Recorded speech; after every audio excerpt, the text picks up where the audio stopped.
Tudo bem, investidores? Sejam bem-vindos ao nosso canal Central do REIT, que nós destinamos a falar sobre como obter uma renda em dólar, investindo com segurança nos Estados Unidos. No vídeo de hoje, eu vou tratar com vocês sobre os REITs de apartamento. Quais seriam os melhores para o investidor investir, de acordo, é lógico, com o seu perfil. Então, fique aqui até o final do vídeo, que eu vou mostrar a diferença entre eles e talvez alguns deles até se adequem ao seu perfil. Antes de mais nada, não deixe aqui de se inscrever no nosso canal e deixar o like aqui para nós. Vamos falar aqui um pouco mais hoje sobre os REITs de apartamento que todo investidor deveria conhecer. Esse é um segmento que ele é bem distinto, né? No Brasil, o segmento de fundo imobiliário residencial ainda não é tão desenvolvido, mas nos Estados Unidos foi um dos primeiros a começar lá nos anos 80 ainda, né? A tomar forma como a gente conhece hoje. E nesse vídeo eu vou explicar a dinâmica desse setor e, é lógico, vai te auxiliar muito na escolha do REIT para que você não tome uma decisão ali de acordo com o seu perfil. Um dos pontos essenciais que a gente tem que conhecer, aqui eu quis trazer para vocês os três maiores REITs de apartamento, né, a cotação deles nos últimos anos. A gente vê ali em 2020 como a cotação despencou em virtude ali da pandemia, voltou a subir, né, até ultrapassou a marca deles ali em 2022 e agora esses REITs recuam fortemente. Está então no momento de comprar, né, fiz até esse meme aqui, né, espera agora é o momento de comprar os REITs de apartamento. Vamos chegar a essa conclusão aqui. Esses três REITs seguem uma dinâmica bem distinta de outros REITs que eu vou comentar aqui no vídeo com vocês.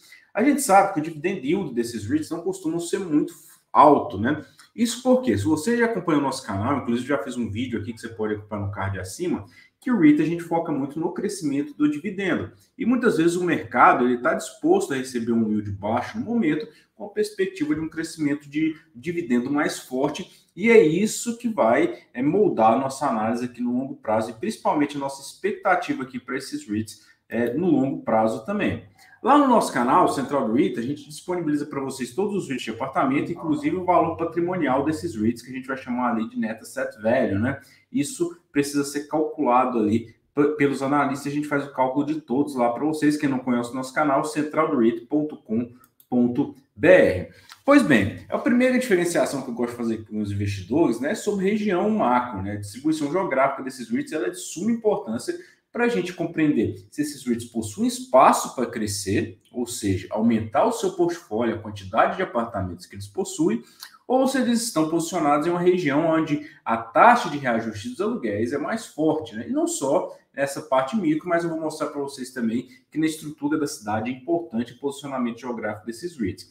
Então, o primeiro ponto que eu ressalto aqui para os investidores é essa região dos Estados Unidos chamada de Sun Belt, que é o Cinturão do Sol. Quem conhece ali o hemisfério norte sabe que quanto mais próximo do Canadá estão os estados, as cidades, mais frio são os invernos. E o Cinturão do Sol fica ali mais próximo do México, né? O sonho de todo americano é morar em uma região onde não faça tanto frio. Flórida, Texas, Califórnia são estados ali bem esquiços. Mas não só isso, a gente tem diversos outros estados ali na região do Cinturão do Sol, como Novo México, Arizona, Geórgia, estados que estão em franco crescimento e que às vezes não passam muito ali pela nossa crivo de análise, né? Mas os REITs não deixam passar. Pois bem, vou falar aqui para vocês, investidores, sobre dois tipos de crescimento e essa é a base da sua análise e da sua perspectiva na hora de investir nesses REITs. Por isso que se você investe em REIT de apartamento, você precisa assistir esse vídeo aqui até o final para saber de onde vai vir o crescimento do seu dividendo e como a gente pode esperar o retorno deles. A primeira espécie que a gente vai ter aqui de crescimento do dividendo, né, é através do reajuste dos aluguéis. Então, o aluguel custa $1.000 em um ano, no outro vai custar 1.100, 1.200, 1.300, ele vai crescendo ali, reajustando os aluguéis. E todo reajuste de aluguel vai depender da nossa máxima aqui, que é oferta e demanda. Se a gente tem uma oferta menor do que a demanda, é natural que os valores desses aluguéis subam. Se a gente tem uma oferta maior do que a demanda, os valores dos aluguéis ficam estagnados e em alguns momentos pode até, inclusive, cair. E isso aconteceu, né? Como a gente pode observar aqui, durante a pandemia, a gente teve o Cinturão do Sol, como a região ali muito superaquecida, né? Alguns aluguéis ali chegando a casa de 20, quase 30% de reajuste. Só que agora a gente observa, esse aqui é um dado da Apartment List de maio de 2023, que ele mostra a taxa de reajuste de aluguéis com esse gráfico aqui com esse gráfico aqui, sendo um gráfico de temperatura, né, que a gente pode ver ali nas cidades. Quanto mais vermelho está esse gráfico aqui, significa que a taxa de reajuste de aluguéis tem sido mais forte agora no último ano aqui, comparado mês a mês. A gente observa que regiões ali como agora Nova York, Chicago, até mesmo Seattle e algumas regiões da Califórnia ainda estão ali com a taxa de aquecimento de aluguel muito forte, o que a gente não acompanhava ali até 2021, já que o cinturão do sol era o mais bem quisto. Mas, querendo ou não, a gente vê que o cinturão do sol ainda continua ali com a taxa de reajuste de aluguel um pouco mais forte. A gente vê ali o Texas, por exemplo, né? A Flórida agora, que enfrenta outros problemas. E quando a gente parte aqui para uma análise estado por estado, essa taxa de crescimento dos aluguéis ela vai depender ali, é lógico, dessa posição geográfica que os apartamentos estão. A gente observa aqui que nos últimos 6 meses, que é essa coluna da sua esquerda aqui, onde está até a minha imagem aqui, a gente vê que a maior parte dos reajustes de aluguéis ali negativo, né, que mais tiveram queda no reajuste de aluguéis, são estados do cinturão do sol. Só que a gente está falando de curto prazo, porque se a gente pegar no longo prazo, aqui falando em espaço de 3 anos, por exemplo, vocês vão ver que o cinturão do sol, e principalmente o Texas, tem sido um dos maiores reajustes de aluguéis. Mas a gente precisa acompanhar tanto um passado mais longo quanto esse passado mais curto aqui para observar a tendência de reajuste dos aluguéis. A gente observa que, querendo ou não, a gente vê Phoenix, no Arizona, Sacramento, Austin, Texas, São Francisco, a cidade que ainda mais sofre, né, mais sofreu nesses últimos tempos, mas Las Vegas, que sempre esteve muito aquecida, e isso muda no prazo aqui que a gente vai fazer a análise dos rates. E quando a gente observa aqui, trazendo agora para o nosso gráfico, aqui na parte onde tem tido maior aquecimento dos valores dos aluguéis, a gente já observa outro cenário, né? Nos últimos 6 meses, que de novo é a nossa coluna aqui da esquerda, a gente observa que Boston foi a cidade que mais cresceu, né? Boston fica no nordeste dos Estados Unidos, Providence, Chicago, Louisville, Nova York, Kansas City, né? Então já mudou Baltimore também ali, né? Que fica ali próximo a Washington. Já está mudando ali essa taxa de reajuste de aluguéis, visto que também esses aluguéis, durante ali a saída da pandemia, foram as localidades que mais sofreram nesse quesito. Mas quando a gente parte ali para a nossa coluna da direita, que é passada ali os 3 anos, a gente observa que sim, os estados do Sunbelt foram os melhores reajustes de aluguéis num prazo um pouco maior, né? Ali a gente coloca para vocês Tucson, Miami, Tampa, né? Várias cidades ali da Flórida, Orlando, né? Las Vegas, Phoenix, no Arizona, Jacksonville também ali na Flórida. A Flórida, sem sombra de dúvida, junto com o Texas, foram as regiões ali que tiveram os maiores reajustes de aluguéis no pós-pandemia. Mas no curto prazo a gente observa que a região nordeste, as grandes cidades ali como Nova York, elas têm tido aí, Boston, elas têm começado a recuperar ali o reajuste de seus aluguéis. Mas a gente precisa entender o motivo disso acontecer para que você não saia investindo errado. Um dos maiores problemas que a gente tem hoje no mercado americano são o preço das casas, né? Está muito elevado ali e estava absurdamente alto ali durante o pós-pandemia. Esse gráfico aqui, ele é de suma importância para que o investidor compreenda um conceito básico que às vezes é trazido ali pelas análises muito errado. O valor das casas, ele acompanha no longo prazo a média de renda do comprador daquela casa. Então, você só consegue comprar uma casa se a sua renda também for alta.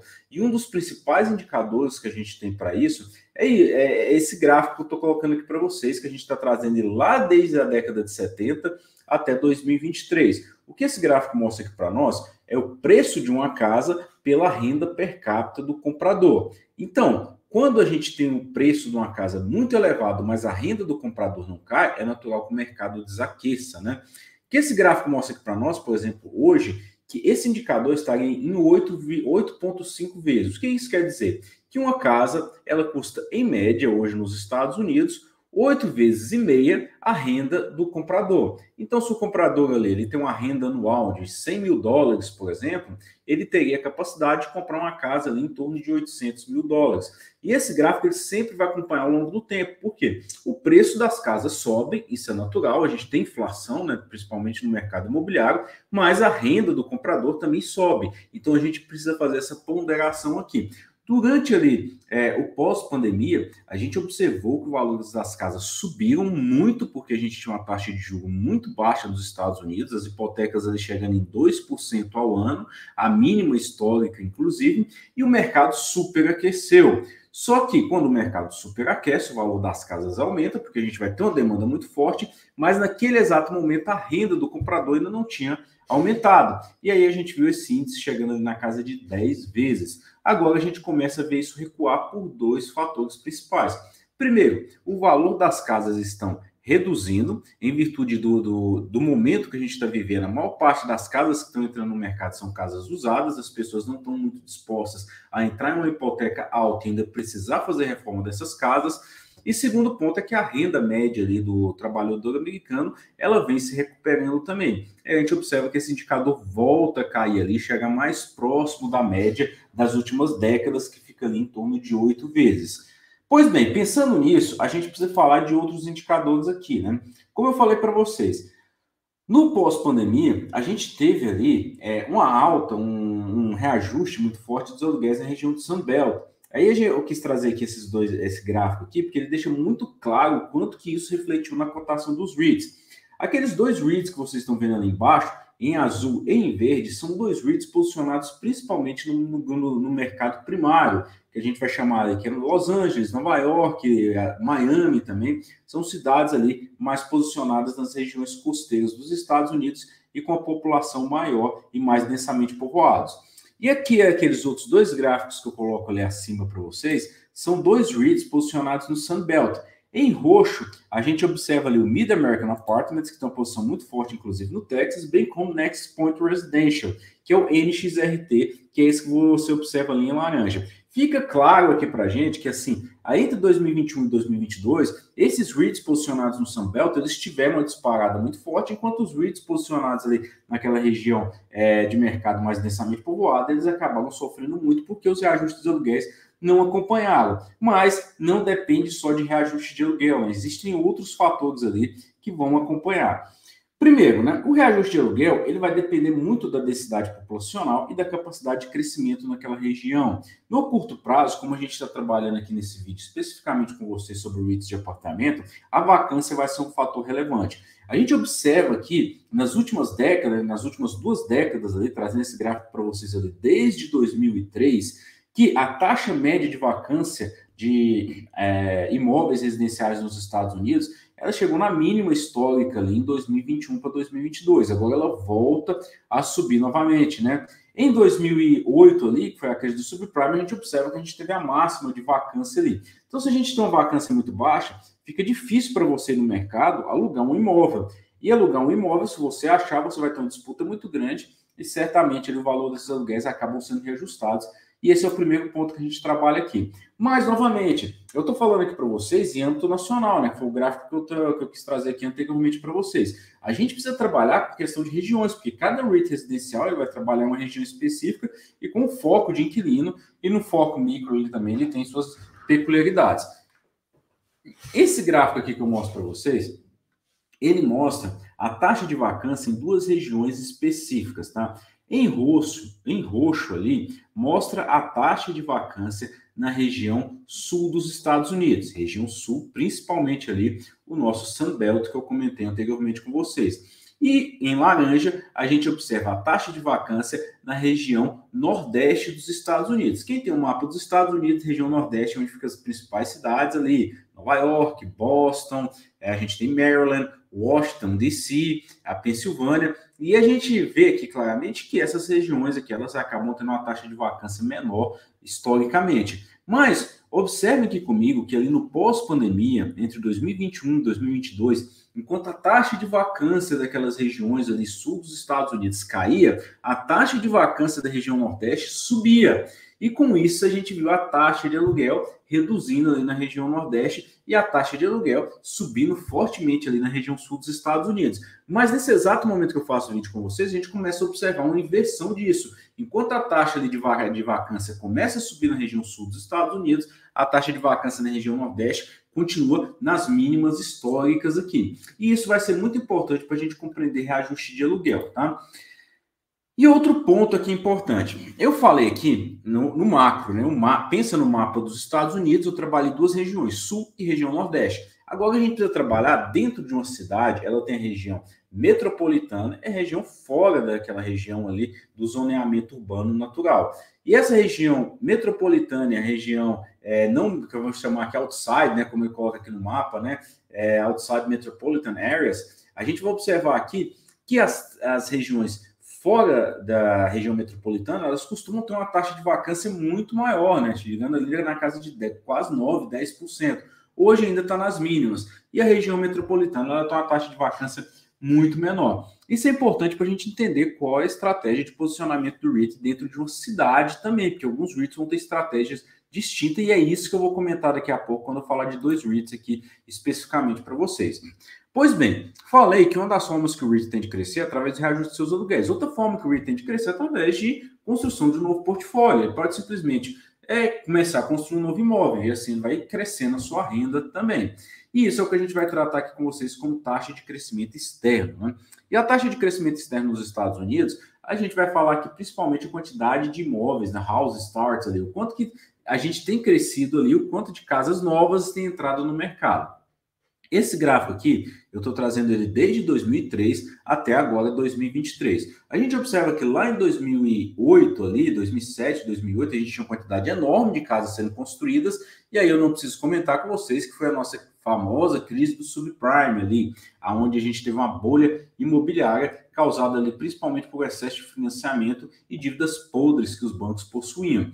Esse excesso de casa ali, ele acabou caindo bastante, né? Casas novas sendo construídas, porque o mercado levou um tempo muito grande para absorver essas casas. Até 2016, por exemplo, uma crise que começou em 2008, a gente foi até mais ou menos 2016 para se absorver todas aquelas casas que estavam ali no mercado, porque a população vai crescendo, tem imigração, assim por diante, e a gente levou um tempo considerável. E hoje, a gente observa que depois de 2022, a gente teve uma queda muito grande em quantidade de imóveis sendo construídos nos Estados Unidos. Isso quer dizer que, se a gente tem pouco imóvel sendo construído, a gente espera que no curto e médio prazo, a gente não vai ter uma disponibilidade muito grande de imóveis no mercado, tá? Mas isso eu estou tratando de imóveis ali geral, né? Aqui a gente observa claramente quando as formas que a gente tem de investir são os construtores dos Estados Unidos, que a gente vai chamar de home builders, né? Você pode investir através de um ETF chamado XHB. Em XHB, depois de 2008, ele teve uma queda substancial ali, né? Caiu mais de 60% desde o auge da crise do subprime, e a gente só foi recuperar ele ali em torno de 2017, 2018. Então, isso quer dizer que a gente teve uma sequência muito grande ali, a gente teve uma necessidade muito grande ali de absorção daqueles imóveis. Os home builders desaceleraram a construção de seus imóveis, mas não só isso, a gente teve uma série de falências de construtores nos Estados Unidos que só foram ser absorvidos ali depois de 2018.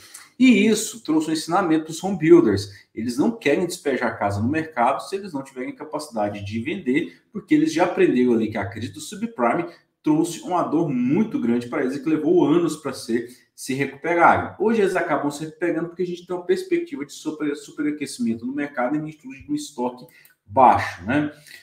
Mas, de novo, eu estou falando de casas construídas. Outro fator importante aqui, e que eu quero trazer para vocês, é que uma casa, um imóvel, um apartamento, qualquer edificação, antes dela ser construída, você precisa de uma autorização para construir essa casa. E esse gráfico aqui que eu mostro para vocês, de novo, nos últimos 20 anos, é a quantidade de imóveis que a gente tem autorização para ser construído, mas que não necessariamente vão ser construídos, diferente daquele aqui que eu mostrei atrás, que isso aqui são que são imóveis que já iniciaram as suas construções. Esse aqui que eu mostro para vocês agora é exatamente imóveis que estão em fase de licenciamento, que já tem a permissão de licença, mas que não necessariamente vão ser construídos. E aí a gente vê que a gente está na máxima histórica aqui. E o que os home builders estão indicando aqui para nós nesse caso? Que eles têm um mercado aquecido, que eles têm uma perspectiva ali de construção desses aluguéis, mas a taxa de juros ainda não permite com que eles se endividem para poder construir esses imóveis. Basicamente, eles estão ali com o tanque cheio, motor ligado, mas ainda muito receosos de dar partida nesse veículo aqui e talvez lá no final eles não sabem aonde isso aqui ainda vai dar. O mercado ainda está um pouco receoso nesse quesito aqui, tá? E outro fator que afeta muito aqui, né? Eu falei para vocês em todos os gráficos anteriores, a gente está falando do setor residencial como um todo, mas setor residencial ele envolve single family, que são casas, envolve casas manufaturadas, residência estudantil, apartamentos, é uma gama muito grande. A gente precisa tratar especificamente do setor residencial de apartamentos, é isso que eu vou falar dos REITs aqui para vocês nesse vídeo. Esse vídeo aqui, essa imagem mostra para vocês o zoneamento de Los Angeles, por exemplo. Toda essa parte roxa aqui mostra as áreas que são autorizadas para construir single family, que são casas, aquela casinha que a gente conhece de filme, tá, americano. E a gente observa que o zoneamento de Los Angeles, por exemplo, não permite construção de apartamentos. Aliás, permite, né, que são essas áreas azuis, mas é uma parte muito pequena. Los Angeles, por exemplo, chega de 70% da cidade é destinada ao zoneamento para casas. E isso varia de cidade para cidade. A gente observa ali na parte superior esquerda que Nova York, por exemplo, cerca de 85% da cidade é destinado ao zoneamento urbano para construção de apartamentos. Washington DC, 36%. E aí a gente vai variando, mas a gente vê claramente que regiões como a Califórnia, elas não têm um zoneamento urbano muito direcionado para apartamentos, mas principalmente ali para single family. E é lógico, isso afeta ali esse crescimento externo dos REITs. E os REITs que se posicionam nessas cidades aqui, onde o zoneamento ele é muito engessado, geralmente o foco principal deles vai ser o crescimento através do reajuste de aluguéis e não propriamente através da construção de novos imóveis. Pois bem, falando nisso, eu vou falar de estratégia de dois REITs específicos aqui para vocês, que eu acho que todo investidor que investe em REIT de apartamento precisaria conhecer. O primeiro deles é o Act Residential. Ele é o segundo maior REIT de apartamento ali, com mais de 79 mil apartamentos, estratégia em 12 mercados ali. E os mercados que a Act Residential trabalha hoje são principalmente esses mercados costeiros. A gente vai ver ali que ele tem uma posição muito forte, principalmente no sul da Califórnia, Seattle, Boston e Nova York, né, além de Washington DC. Mas esses em laranja ali mostram cidades que eles estão começando a implantar novos imóveis. São pequenos ainda, mas estão começando a implementação. Olha aqui comigo que no caso de Act Residential, ele é focado nessas regiões onde não existe uma capacidade de crescimento externo, ou seja, construção de novos imóveis é muito engessada, que são cidades costeiras. Mas na parte em que ele está desenvolvendo imóveis, ele vem em regiões que têm tido um crescimento muito forte no reajuste de aluguel, mas que ainda tem sim um zoneamento urbano mais favorável à construção de apartamentos, principalmente ali Texas e outra cidade ali que cresce muito, outro estado que vem crescendo fortemente, é a Geórgia e o Colorado, né? Mas o que eu chamo a atenção para vocês, que lembra que eu falei aqui na estratégia do REIT? No caso de Act Residential, a maior estratégia dele são em regiões ali urbanas. A gente tem o urbano e o suburbano. Os suburbanos são ali onde você vai precisar pegar um metrô, viajar um pouco mais, um carro, para poder morar um pouco mais distante. A estratégia urbana ela é muito mais focada no crescimento interno, que é o crescimento do reajuste dos aluguéis. E essa é a estratégia principal aqui de Act Residential. Outro REIT que todo investidor deveria conhecer, né? Já fiz até vídeos aqui no nosso canal por diversas vezes, é a Avalon Bay. Ele é maior hoje, com cerca de 89 mil apartamentos. Ele e Act Residential eram dois REITs muito próximos, né? A Avalon Bay conseguiu crescer mais nos últimos tempos. É outro REIT focado em mercado primário, regiões densamente povoadas. A gente observa aqui que dentro dos mercados que eles mais focam aqui, é principalmente a região ali da Nova Inglaterra, né, que é Boston, e a região ali de Nova York e Nova Jersey, além do sul da Califórnia. Mas observe aqui em verde também que ele vem expandindo o seu portfólio para o Texas, Colorado e Flórida, que são regiões ali que ainda tem uma permissão ali de construção não tão engessado quanto aquelas regiões costeiras dos Estados Unidos. Mas diferente de Act Residential, que tem um portfólio muito mais urbano, no caso de Avalon Bay, 33% do seu portfólio é urbano, enquanto 67% é suburbano. Mas a diferença aqui é que quando ele trabalha com suburbano, isso permite com que o REIT faça um land banking, ou seja, um espaço ali para captar aquela construção desses imóveis, e aí ele vai ter um crescimento externo mais robusto ali, até do que comparado com o Act Residential, que já vem mudando a sua estratégia ali nos últimos 2 anos, tá? Falando disso, como eu expliquei para vocês, a gente tem que se atentar às cidades que esses REITs estão posicionados, né? A gente observa ali que algumas cidades ali, o multifamily tem crescido muito pouco, né? A gente vê ali, por exemplo, eu trago aqui no nosso gráfico aqui superior esquerdo, ali, regiões como Dallas, por exemplo, a gente observa que o multifamily, ou seja, os apartamentos, eles têm tido um crescimento muito forte, né? Miami ali, algumas outras cidades, mas em compensação tem algumas outras que o crescimento de apartamentos tem sido muito baixo. Por quê? Porque o zoneamento urbano não tem permitido isso, né? Trazendo tudo isso, eu quis trazer para vocês 2 REITs bem interessantes para aquele investidor que está começando no mercado hoje. Eu trazer essa imagem, essa mensagem aqui, né, de Barry Sterlish, que é o CEO da Starwoods. Ele fala, né?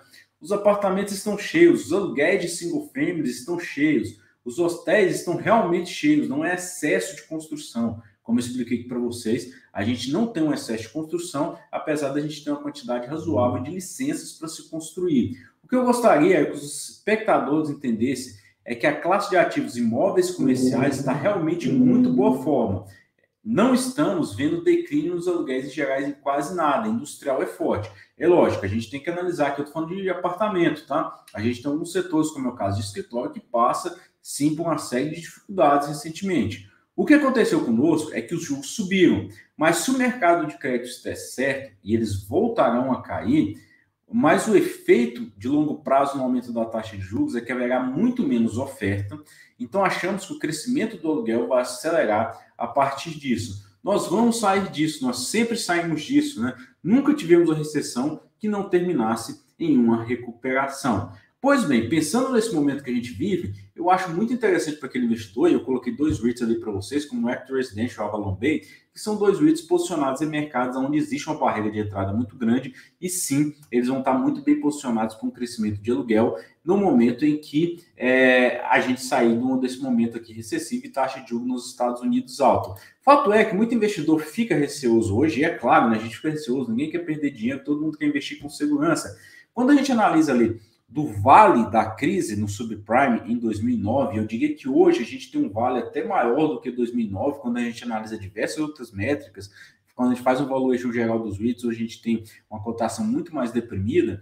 A gente avaliando ali do vale da crise em 2009, depois de 3 anos, a gente observa que os REITs, através do ETF VNQ, ele quase triplicou o valor para o investidor, tá? E aqui eu estou falando só de preço, eu não estou falando nem dos dividendos que o investidor recebeu nesse período aqui. E por que isso é importante salientar aqui para o investidor, né? Que no momento que a gente vive é um momento de pânico, principalmente para o setor imobiliário, por diversas notícias ruins vindo de outros setores, como hipoteca, como setor de escritório, mas a gente precisa analisar ali no ambiente micro quais que são os melhores REITs para se investir. Eu quis trazer aqui 2 REITs para vocês que têm a capacidade de crescimento de aluguel e do nosso SS9, para quem acompanha o nosso Telegram lá também, que a gente publica sempre resultado para vocês, muito robusto ali nos próximos meses e próximos anos. Por isso que é importante uma diversificação. A gente sempre comenta aqui com o investidor que uma forma aqui de mitigar o risco no longo prazo é diversificando o nosso portfólio, e são 2 REITs bem interessantes. E você, tem algum desses REITs que eu citei aqui na carteira? Next Point Residential, Mid American Apartments, Avalon Bay, Active Residential, enfim, deixa o comentário aqui e fale qual o REIT que você gostaria que a gente comentasse aqui no próximo vídeo. Um abraço.